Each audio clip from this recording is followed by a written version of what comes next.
Bonjour à tous. Alors aujourd'hui, au travers de cette vidéo, nous allons parler du sujet, suivant qui est: est-ce que ce que je fais a un sens? Donc c'est, la nécessité de se poser la question. Alors, la nécessité, des fois, il n'y a pas de nécessité, mais on se la pose quand même. Donc répondre à cette question, on va dire que, ça prend du temps, ça mobilise, de la réflexion et je vous propose aujourd'hui, au travers de cette vidéo, de considérer la question via 3 axes. Le premier, donc: est-ce que ça a du sens? Le second, suis-je légitime? Donc la question de la légitimité. Et la troisième question à se poser, c'est: est-ce que je suis sûre de savoir si la notion de sens est visible tout de suite? Alors, pour le premier point, est-ce que ça a du sens?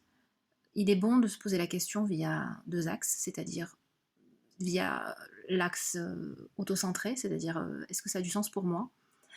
Et est-ce que ça a du sens pour les autres dans un deuxième temps?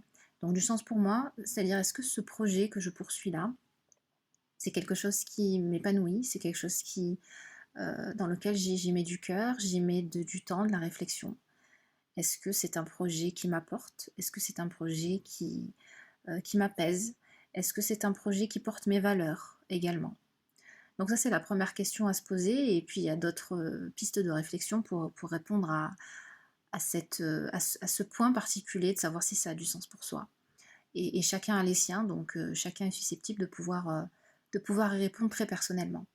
Le second point à aborder dans cette question de est-ce que ça a du sens, c'est est-ce que ça a du sens pour les autres? Alors pour les autres, c'est-à-dire est-ce que ça leur apporte quelque chose? Est-ce que ça leur apporte une solution? Est-ce que ça leur apporte un mieux-être? Est-ce que ça leur permet d'évoluer dans leur réflexion? Est-ce que ça leur permet d'évoluer dans leur vie? Est-ce que c'est quelque chose de quantifiable finalement? Ou si ce n'est pas quantifiable, au moins est-ce que ça a une portée émotionnelle, de bien-être ou autre? Voilà, parce qu'il n'y a pas que le retour sur investissement en monnaie sonnante et trébuchante, en fait, qui compte, mais bien d'autres choses. C'est pour ça que des fois, on se pose la question de savoir, dans certains métiers, qui sont des métiers de conseil, d'accompagnement, est-ce que finalement, ce que je fais, ça a du sens? Parce que la visibilité, on va dire, en termes de gains économiques, n'est pas forcément là. Quand on vend un produit, quand on vend un service bien concret, qui est par exemple un service de réparation sur du matériel. Effectivement, il y a une notion de résultat qui est là tout de suite. Il y a une demande et puis un résultat. Lorsque l'on propose, par exemple, de diagnostiquer, bon, les médecins, par exemple, traitant, les personnes viennent les voir, les patients, pour pouvoir soigner un mal. Et donc, ils ressortent de là avec une prescription, une ordonnance et des médicaments. Et normalement, à la fin de la prise du traitement, tout va mieux. Donc, il y a un résultat.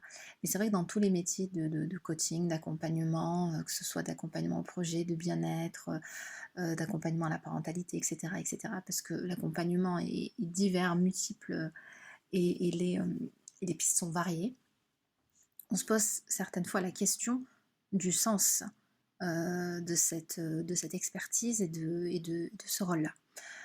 Alors que, pour autant, ça apporte énormément à certaines personnes, puisque elles-mêmes en font la demande en général au préalable, et peuvent ressentir les bénéfices effectivement dans leur vie. Donc en fait, le deuxième point, une fois on a répondu à toutes ces questions concernant le sens pour soi et pour les autres, le deuxième point à aborder, c'est la question de la légitimité. Et alors, à mon sens, la pire barrière qu'il puisse avoir dans cette question de légitimité, c'est la légitimité qu'on se donne à soi-même. Ce qu'on appelle le fameux syndrome de l'imposteur. Et le syndrome de l'imposteur, pour vous expliquer en gros ce que c'est de penser qu'on n'a pas ni les capacités, ni l'expertise, ni finalement la bonne place pour pouvoir dispenser un savoir, un conseil, une expertise, un rôle, un poste. Voilà, alors que pour autant, on a toutes les connaissances, toutes les compétences pour pouvoir le faire.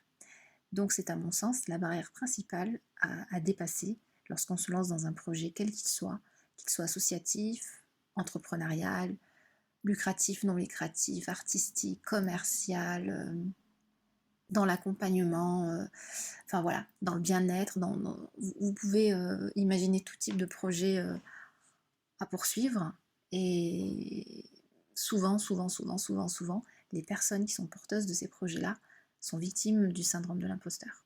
Parce qu'il y a rarement de la bienveillance, rarement du recul sur soi-même et sur ses compétences. Donc ça, c'est la première barrière, et à mon avis, la plus difficile à surmonter. La seconde barrière, elle peut venir des autres, en termes de légitimité. Donc soit les personnes vous disent que vous n'êtes pas légitime, soit elles vous le montrent, soit l'absence de réponse fait que vous commencez à douter de votre légitimité. Alors dans les premiers cas, c'est-à-dire quand on vous le dit ou quand on vous le montre, déjà il faut se poser la question de savoir est-ce que ces personnes-là sont légitimes elles-mêmes pour parler de votre légitimité. Et très souvent, c'est pas du tout le cas. Très souvent, ce n'est pas du tout le cas. Quand il s'agit de votre cœur de métier, d'un projet que vous voulez développer, d'un rêve que vous voulez poursuivre et qu'on vient vous dire que vous n'êtes pas légitime pour telle raison, il y a une tentative de destruction claire qui est faite là de vos rêves, de vos projets, donc il ne faut absolument pas donner de crédit à ça. Maintenant, si c'est une personne qui est experte dans le milieu, qui est quelqu'un qui est connaisseur, qui sait, qui est quelqu'un d'aguerri, qui a fait déjà voilà, ses armes et qui pourrait avoir une place de mentor quelque part, et qui vient vous dire voilà, à ce niveau-là, il y a un petit problème parce que bah, tu pourrais ne pas être légitime parce qu'il te manque ça. Là, par contre, ce serait une critique constructive à pouvoir considérer, effectivement. Mais normalement, personne n'est censé vous dire vous êtes légitime ou pas légitime pour faire quelque chose. Si vous avez vraiment envie de faire quelque chose, il faut le faire. Il faut absolument le faire. Et la question de la légitimité n'est pas une question à aborder avec une autre personne. Si vous donnez les moyens de le faire, voilà, après, il faut bien faire les choses, hein, effectivement, il faut les faire dans les règles de l'art.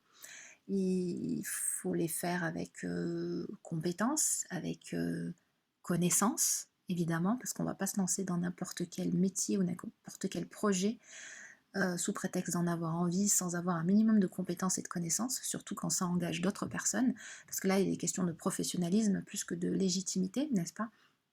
Et on engage sa responsabilité quand on propose un service et qu'on n'y connaît rien. À ce moment-là, c'est effectivement à soi-même, il faut pouvoir avoir de saines barrières à se mettre et se dire je ne fais pas telle chose tant que je n'ai pas acquis telle connaissance ou telle compétence en fait, tout simplement. Sinon, effectivement, lorsque les autres vous montrent que vous n'avez pas de légitimité par leur comportement, leur absence de réponse, enfin, quand je dis leur comportement, c'est-à-dire notamment par leur absence de réponse et qu'on commence à se poser des questions de sa légitimité, c'est une auto-barrière, encore qu'on se met encore une fois, parce qu'il ne faut pas hésiter à poursuivre, parce que l'absence de réponse peut venir de n'importe quelle autre raison, et pas parce que les gens trouvent que vous n'êtes pas légitime, mais peut-être parce que vous ne communiquez pas assez, peut-être que votre projet n'est pas assez rodé, donc que les gens ne comprennent pas tout de suite de quoi il s'agit. Et dans un monde hyper concurrentiel qui est le nôtre, si effectivement vous n'arrivez pas à définir ce que vous faites et à atteindre les personnes que vous voulez atteindre pour pouvoir leur proposer vos services ou votre projet, bah effectivement, en général, c'est une absence de réponse qui se fait sentir. Donc voilà pour la deuxième question, sur la question de la légitimité. Le troisième point, la troisième grande question à se poser pour savoir est-ce que ce que je fais a un sens, c'est surtout de se dire que certaines fois, le sens, on ne le voit pas tout de suite. On n'arrive pas à l'appréhender tout de suite. On l'appréhende après un certain temps, après avoir fait du chemin. Alors, évidemment, parce que en fait, c'est une quête de sens. Voilà, c'est plus une quête de sens que le sens qui arrive tout de suite. Alors, évidemment, il faut qu'il y ait quand même un minimum de raison de se lancer dans un projet. Mais le vrai sens profond, il va en fait apparaître avec les premières réussites, les premiers challenges qui vont être surmontés, les premières actions qui vont être mises en place, faites, réalisées, et donc les bilans qui normalement devraient être quand même assez positifs, parce que il y a toujours du positif, même si on peut relever certains points négatifs pour pouvoir s'améliorer, il y a toujours du positif dans les expériences, dans les actions qu'on a mises en place pour nos projets, pour nos raisons d'être professionnelles, entre guillemets. Donc, c'est pas parce qu'on voit pas un sens flagrant, profond, viscéral tout de suite, que ce qu'on fait n'a pas de sens en fait. Le sens arrive parfois plus tard, et il arrive avec d'autant plus de force, d'autant plus de profondeur, que ça a été nourri durant tout le trajet, durant tout le process, et durant toute la réalisation des choses qu'on a mises en place pour pouvoir atteindre nos objectifs. Donc voilà pour les 3 questions à se poser pour pouvoir savoir finalement si ce qu'on fait a du sens. Mais cette question de savoir si ce qu'on fait a du sens, c'est une question qui revient très très souvent, qui concerne autant les gens qui se lancent dans des projets que des personnes salariées dans leur boîte, dans leur carrière.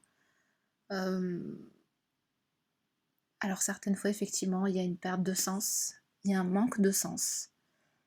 Et c'est pour ça que se poser ce type de questions-là, ça peut nous amener à réorienter nos projets professionnels, notamment nos projets professionnels, associatifs, artistiques, et comme je disais, que ce soit lucratif ou non lucratif, tout projet qui porte une intention, qui porte un désir de changer quelque chose pour soi et pour les autres, c'est un projet qui a du sens. Merci à vous d'avoir regardé cette vidéo et à très bientôt.